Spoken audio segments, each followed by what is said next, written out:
Paz y bien para todos. Seguimos con este segundo encuentro que hoy va a tratar sobre la oración del Cristo de San Damián, que habíamos quedado con la tarea de revisar. Bienvenido, hermano José Manuel. Muchas gracias, hermana Anita. Nuevamente le damos la bienvenida a todos. Vemos que hay personas que están conectadas por medio del Zoom, por lo menos, que ayer no pudieron.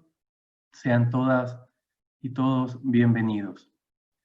Sí, en este día vamos a reflexionar, a estudiar, tratar de adentrarnos a la oración ante el Cristo de San Damián. Ustedes las pueden ver, ¿cierto? ¿Pueden levantar la manito? ¿Se ve la imagen? Sí, padre. Perfecto. Bien, y vamos a iniciar esta jornada rezando la oración, cada uno desde su casa, desde donde está, la reza con humildad, pidiéndole al Señor que nos habite, nos dejamos habitar por Él, colocamos nuestro corazón, nuestro cuerpo a su disposición. La rezamos juntos. Sumo, glorioso Dios, ilumina las tinieblas de mi corazón y dame fe recta, esperanza cierta y caridad perfecta, sentido y conocimiento, Señor, para que cumpla tu santo y verdadero mandamiento. Amén. Esta bella oración es la que vamos en este día a adentrarnos a ella, a estudiarla un poco más. Pero antes de eso vamos a recordar brevemente lo que vimos ayer.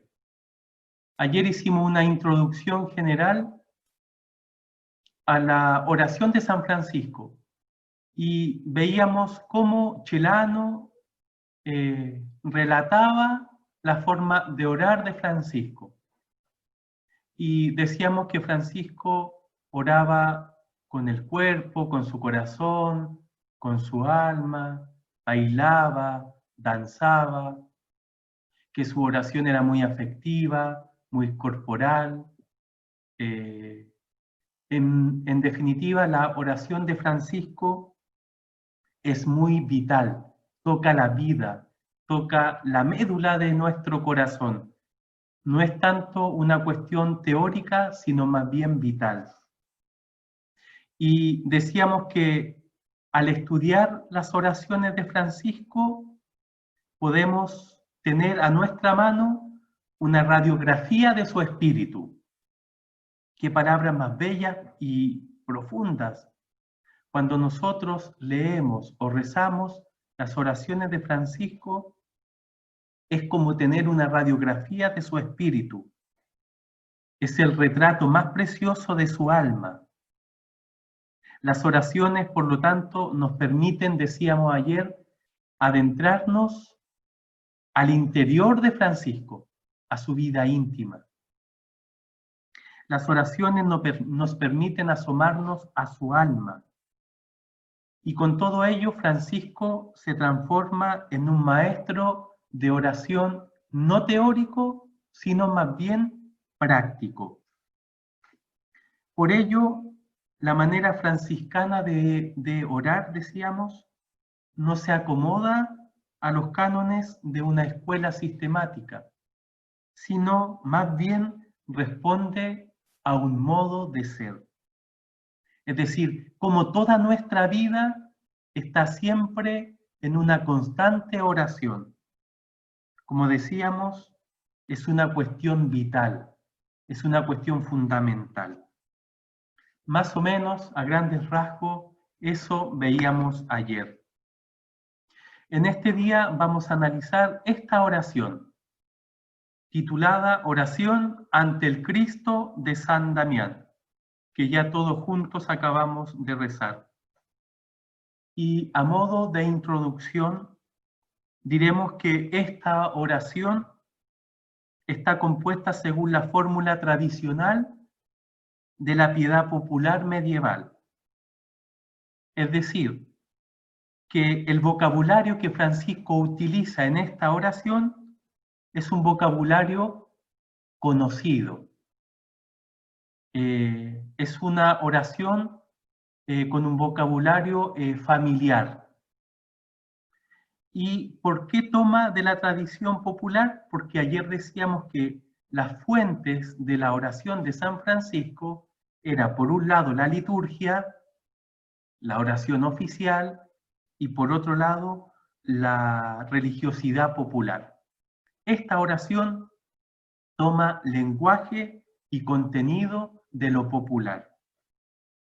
En esta oración se revelan dos cosas importantes que cuando nosotros la rezamos debemos considerarlas. Lo primero es que en esta oración aparece una cierta disponibilidad de Francisco. Y segundo, generosidad. Cuando nosotros rezamos esta oración, tenemos que traer a nuestra mente, a nuestro corazón, estas dos dimensiones: disponibilidad y generosidad, como respuesta al crucificado, cuando le manda a reparar su iglesia. Hoy en día se admite la autenticidad de esta oración, es decir, los estudiosos dicen, sí, esta oración fue dicha por San Francisco de Asís. Hasta nuestros días, esta oración ha llegado a través de nosotros por medio de 3 textos franciscanos. Por medio de la segunda vida de Chelano, en el número 10, la leyenda mayor, escrita por San Buenaventura, y la leyenda de los 3 compañeros, escrita por León, Ángel y Rufino. En estos textos, y esto hay que entenderlo bien, en estos textos se nos enmarca dónde pudo haber sido realizada esta oración. En estos textos se nos enmarca dónde pudo haber sido realizada. Es decir, si nosotros leemos este texto que tenemos en la pantalla, tomado de la leyenda de los 3 compañeros, número 13, en este texto no aparece la oración al Cristo de San Damián. Tampoco aparece en la leyenda mayor escrita por San Buenaventura. Y tampoco aparece en la segunda vida de Chelano. Solo en estos textos, como digo, aparece el marco donde Francisco la pudo haber realizado. Y lo vamos a leer. A los pocos días, cuando se paseaba junto a la iglesia de San Damián, percibió en espíritu que le decía que entrara a orar. Luego que entró, se puso a orar fervorosamente ante una imagen del crucificado, que piadosamente y benignamente le habló así: Francisco, ¿no ves que mi casa se derrumba? Anda, pues, y repárala. Y él, con gran temblor y estupor, contestó: de muy buena gana lo haré, Señor. Entendió que se le hablaba de aquella iglesia de San Damián, que por su vetusta antigüedad amenazaba inminente ruina. Con estas palabras fue lleno de tan gran gozo, iluminado de tanta claridad, se sintió realmente en su alma que había sido Cristo crucificado el que le había hablado. Si nosotros leemos los otros 2 textos que aparecen citados en la imagen, vemos y relatan más o menos lo mismo. No nos relatan la oración, sino solo el marco donde pudo haber sido. En la iglesia de San Damián, Francisco andaba por ahí caminando, sintió la necesidad de orar, entra y ora fervorosamente. En ese contexto, Francisco reza esta oración. Ahora nosotros nos podríamos preguntar, entonces, ¿cómo ha llegado hasta nosotros esa oración? Esta oración ante el Cristo de San Damián. Esta oración ha sido transmitida por antiguos manuscritos que se han conservado junto con otras oraciones de Francisco, precisando que Francisco la recitaba frecuentemente en lengua vulgar, es decir, en un lenguaje común, coloquial, y que la enseñó a rezar a sus compañeros. De esta forma, nosotros hoy en día hemos podido llegar a esta oración. Por eso, cuando nosotros decimos escritos de San Francisco, esa expresión escrito hay que ponerla entre comillas, porque recordemos que Francisco de Asís pasó gran tiempo de su vida enfermo, ciego, por lo tanto no podía escribir, más bien dictaba. Pero cuando decimos escritos, tenemos que pensar también la palabra dictar. Entonces, ¿cómo tenemos nosotros este texto? Por medio de manuscritos. ¿Y quiénes lo cuentan? Los hermanos de Francisco. Los primeros compañeros nos relatan y nos dicen, esta oración él la rezaba.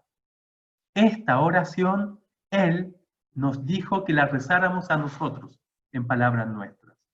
De esta forma ha llegado hasta nuestros días.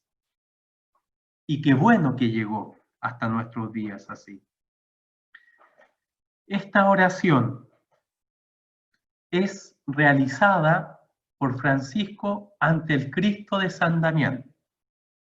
¿Y qué es el Cristo de San Damián? Es un ícono, es una imagen que se encuentra en el día de hoy en la Basílica de Santa Clara, en esa iglesia que aparece abajo de la imagen del crucificado. Este ícono, esta cruz, es del siglo XII y tiene mucha particularidad. Primero, es una imagen de colores vivos y alegres. Cristo no está representado como el varón de dolores. Al contrario, aparece glorioso, aparece lleno de soberanía. Es un Cristo que está lleno de luz. Es un Cristo que no tiene sangre y si tiene, muy poca.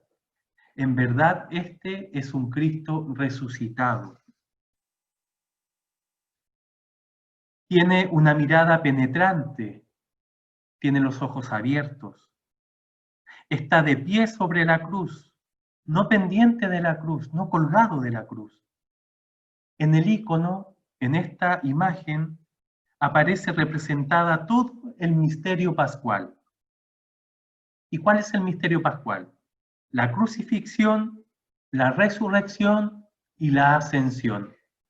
Si nosotros la miramos con detención, vamos a descubrir que en esta imagen está todo el misterio pascual.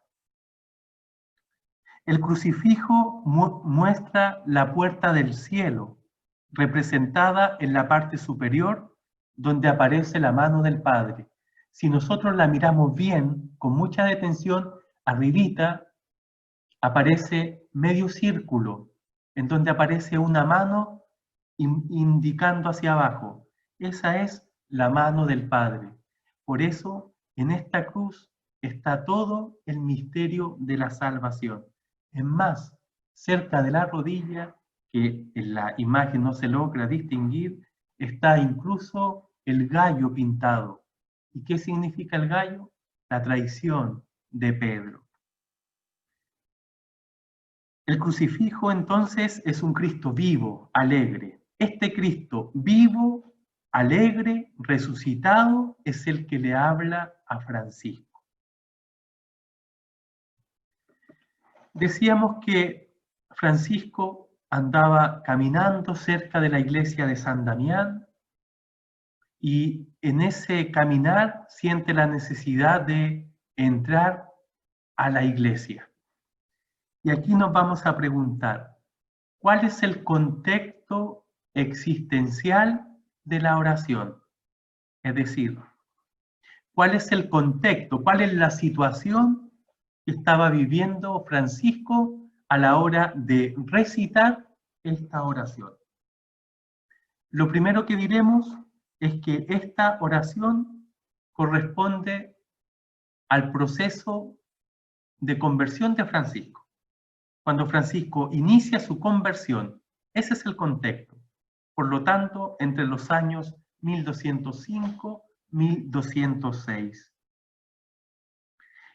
El contexto es entonces cambio profundo, alejarse de los demás, buscar la soledad, hacerse preguntas fundamentales.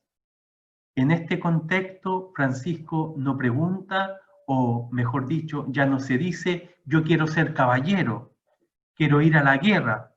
No, más bien amplía su pregunta y le pregunta a Dios, Señor, ¿qué quieres que haga?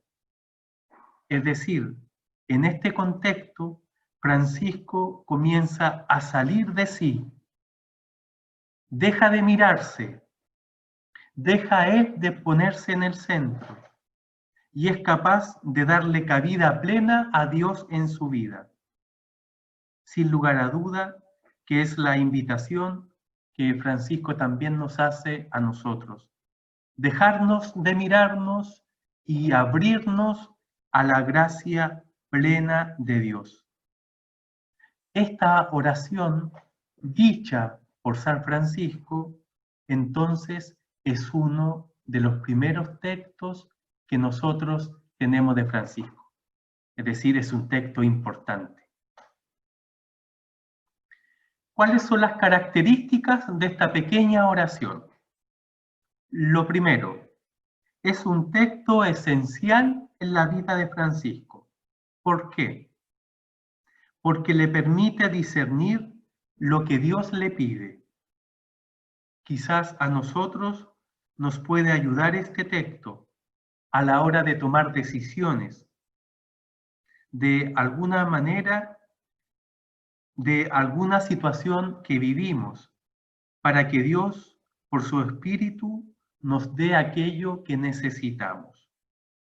Es una oración, por lo tanto, esencial que le permite a Francisco discernir lo que Dios le pide.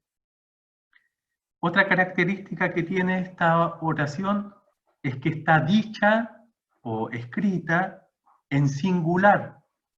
En este texto no hay un nosotros. Aquí, en esta oración, está Francisco solo y con todo ante Dios. No hay un nosotros. Está Francisco solo, desnudo, con todo lo que es ante Dios. Y tercero, es una oración sin lugar a duda de petición. ¿Qué es lo que dice esta oración? Dame fe recta, esperanza cierta y caridad perfecta, sentido y conocimiento. La palabra que más resuena es dame. Por tanto, es un texto claramente de petición. Por eso nosotros a la hora o cuando tenemos que tomar ciertas decisiones importantes, sería bueno acudir a esta oración para discernir, para pedirle a Dios aquello que necesitamos. ¿Cuál es el contenido de la oración? Trataremos de analizarla. Es una oración breve. Lo primero, la primera palabra que aparece en esta oración es sumo. Esta expresión tiene que ver con lo altísimo, con lo máximo, con lo perfectísimo, con lo inmenso, con lo infinito.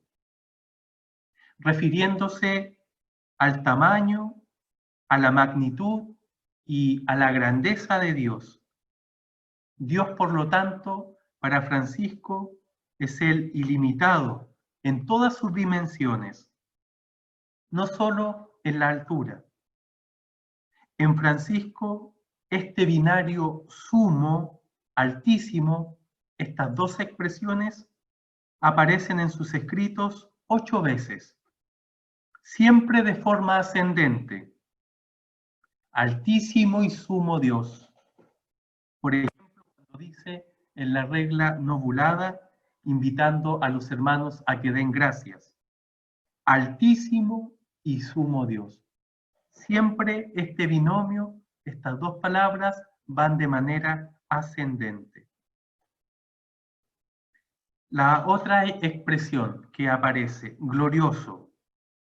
Este atributo encierra un orden social. La gloria y el honor adquirido ante la comunidad. Francisco contempla ante este Cristo la gesta incondicional del Padre, simbolizado con la mano bendiciendo en la parte superior del crucifijo, realizada en la encarnación. Este atributo encierra un orden social, la gloria y el honor adquiridos de la comunidad. Otra expresión que aparece, ilumina. ¿Qué cosa? Las tinieblas. Detengámonos en ilumina. Este concepto se conecta con el glorioso, con la palabrita anterior, pues este esplendor de la gloria de Dios nos ilumina. Para ello debemos dejarnos habitar por el Señor. Se puede entrever también esta lucha que existe entre la luz y las tinieblas. Ilumina las tinieblas, dice el texto. En otras palabras, es la lucha entre la gracia de Dios y entre el pecado del hombre. Gracia y pecado, o en palabras bíblicas, trigo y cizaña, que crecen pareciera juntos en nosotros. Ilumina las tinieblas, es decir, ilumina nuestras sombras. Y aquí nos podríamos preguntar, ¿qué es aquello que Dios tiene que iluminar en tu vida? Ilumina las tinieblas según el texto. ¿Dónde están estas tinieblas? Para Francisco, están en el corazón. Otras traducciones de esta oración dicen que las tinieblas están en la mente, pero nosotros en este día vamos a optar por la expresión corazón. Ilumina las tinieblas de mi corazón, pues el corazón es la fuente de la circulación de la sangre y así da la vida. Por lo tanto, el corazón tiene como una raíz más profunda, más vital, no solo conceptual, sino más bien vital. El corazón como fuente o como sede de la sabiduría, del juicio, de la inteligencia y de la cordura. No de la gordura, no, de la cordura. Como sede de las pasiones. Ilumina estas tinieblas que están entonces en nuestro corazón.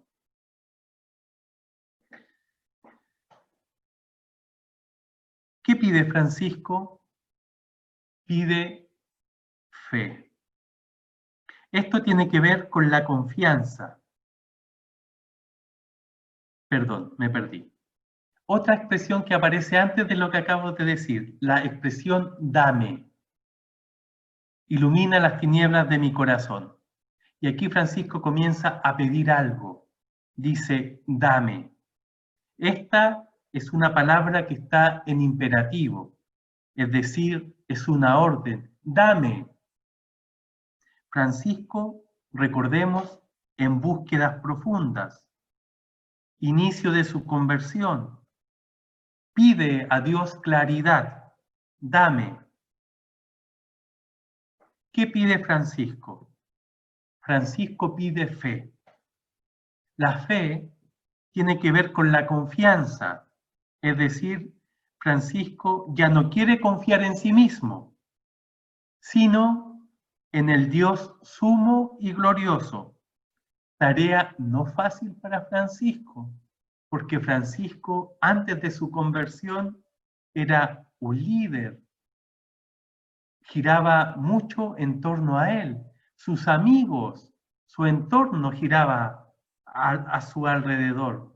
Entonces, esto que pide Francisco es algo muy importante. Pide fe, y fe para confiar no en él, sino en otro, en el Dios sumo y glorioso, como lo llama Francisco. Por lo tanto, hasta este momento, Francisco estaba encerrado en sí mismo, ensimismado. Ahora bien, ¿Francisco pide solo fe? No. Francisco pide una fe recta. Esto tiene que ver con lo verdadero, con lo católico, con esa fe que no se desvía de la norma y de la regla del magisterio eclesiástico. ¿Por qué? Porque recordemos que Francisco es un hombre muy eclesial.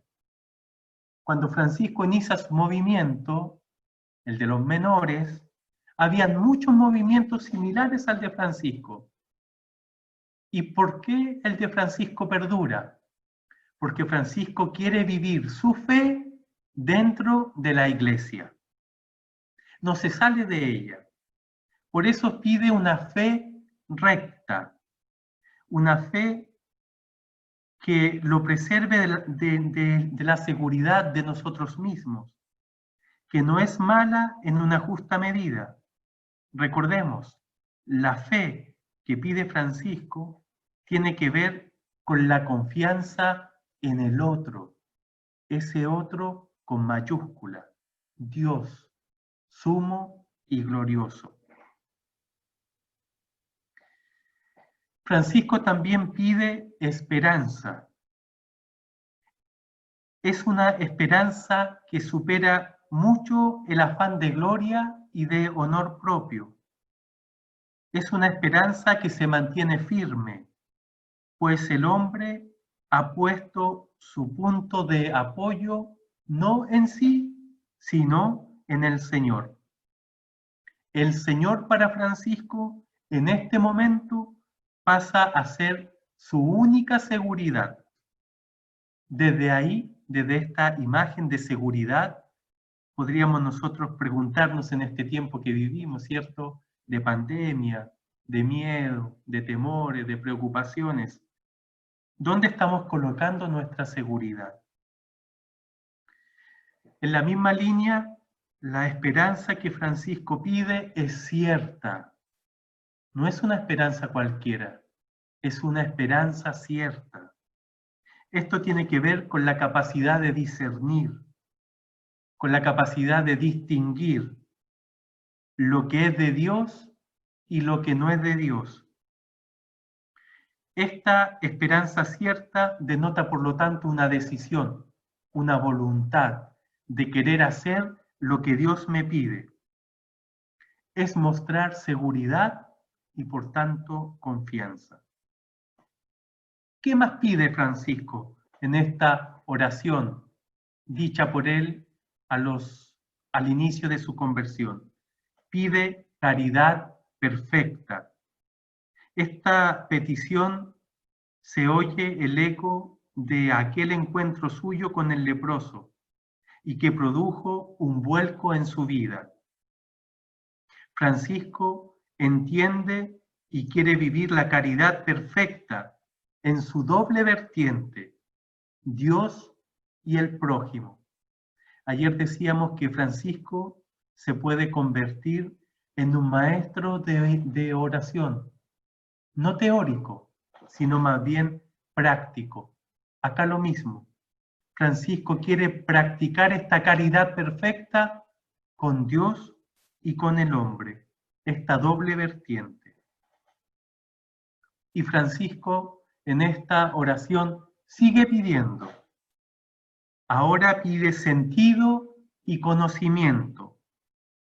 Francisco ha pedido las virtudes teologales, fe, esperanza y caridad. Lo que pide ahora, sentido y conocimiento, tiene que ver más bien con sus capacidades y fuerzas anímicas. Pide sentido y conocimiento, que puede ser traducido como sensibilidad para captar o para comprender los mandamientos de Dios. Sentido y conocimiento es la sensibilidad para comprender los mandamientos de Dios. En relación a lo que decíamos ayer, podemos decir que sentido y conocimiento es esta sensibilidad para contemplar a Dios en la creación, para contemplar a Dios en todas sus manifestaciones. Eso pide Francisco. Sentido y conocimiento, sensibilidad para descubrirlo en este tiempo. Es mantenerse abierto con todos los sentidos para comprender el sentido de la vida. Esto resuena muy bien en nuestro tiempo. Finalmente, sentido y conocimiento alude al hombre en su totalidad, abarcando por lo tanto la esfera de lo corporal y de lo espiritual. Esto está en plena sintonía con lo que decíamos ayer. Cuando Francisco ora, ora con todo su ser, no deja nada fuera de la oración. Incorpora su cuerpo, lo corpóreo y su corazón, su vida interior.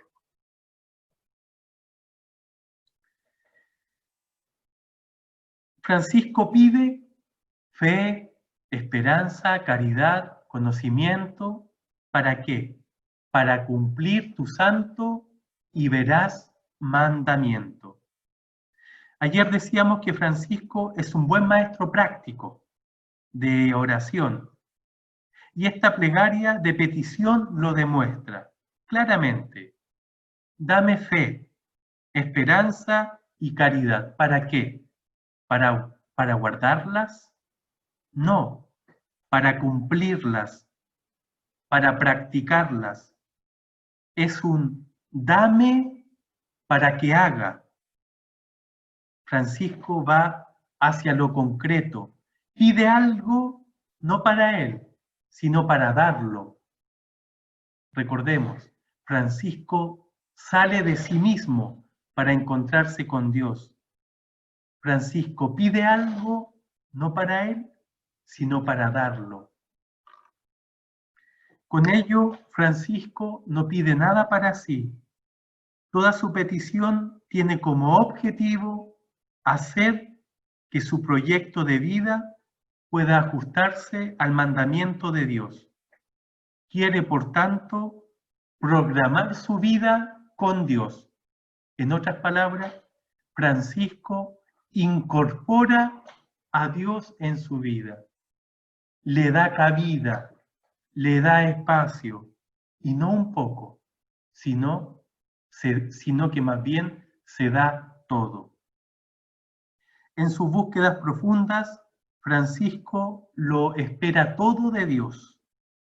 Se entrega a Él por entero y solo le pide cumplir su santo y veraz mandamiento. Por último, ante el crucifijo de San Damián, la angustia vital de Francisco, recordemos, Francisco en búsqueda, se retiraba, quería estar solo. Ante esa angustia vital, se torna compasión con el crucificado. Esta compasión determinará a partir de ese momento el camino futuro o el camino nuevo, el camino que ha de tomar con Dios de Francisco. Para nosotros, esta es una oración que nos pone cara a cara con Dios, con nuestro corazón y con nuestro cuerpo. Nos pone frente a Dios. Esta es una oración que nos permite abrir caminos personales. Es una oración que nos invita a escuchar para poder discernir y al mismo tiempo a obedecer, a practicar lo escuchado. Es una oración como conversión que nos abre a una nueva comprensión, es decir, nos permite estar y ser una persona nueva, de un modo de ser, de un modo de estar. En conclusión, la oración que acabamos de estudiar es una oración muy personal de Francisco y a la vez no está exclusivamente ligada a su persona. Independientemente de la situación en que fue pronunciada, también hoy puede ser un modelo de oración, sobre todo en momentos de perplejidad o en momentos en los que se debe tomar alguna decisión importante. Nosotros estamos invitados a salir de nosotros, a dejarnos encontrar por Dios y a poder rezar esta oración, para pedirle a Dios lo que necesitamos, no para guardarlo, sino más bien para practicarlo. Y les quiero invitar y dejar un ejercicio para la casa. Bueno, buscar una imagen del Cristo de San Damián, ya sea por internet, los que no la tengan, y dejarse mirar por el crucificado y preguntarnos, ¿qué me dice? ¿Qué te dice esa bella imagen? Captar y acoger cuál es el mandamiento que te dice hoy a ti esa imagen que debes cumplir. El crucifijo de San Damián tiene muchos detalles. Puedes, si lo contemplamos, recorrer el camino de la salvación contemplando las imágenes, los detalles que tiene esta imagen. Finalmente, mirar el rostro de Jesús, concentrarnos en él, rezar, cantar, bailar, lo que suscite nuestro corazón. Es lo que hacía Francisco cuando oraba. Que esta oración que hemos analizado, estudiado, nos permita entonces eso, colocarnos cara a cara frente a Dios con todo lo que somos, con todo lo que tenemos, para así dejarnos habitar, transformar por el Dios sumo y glorioso. Tan, tan. Finalizamos pidiéndole al Señor su bendición, que nos disponga y que esto nos siga ayudando a enriquecernos y a alegrarnos por esta bella espiritualidad que el Señor nos permite vivir. El Señor nos bendiga, nos guarde de todo mal, nos dé un lindo descanso, en el nombre del Padre, del Hijo, del Espíritu Santo. Amén. Paz y bien para todos.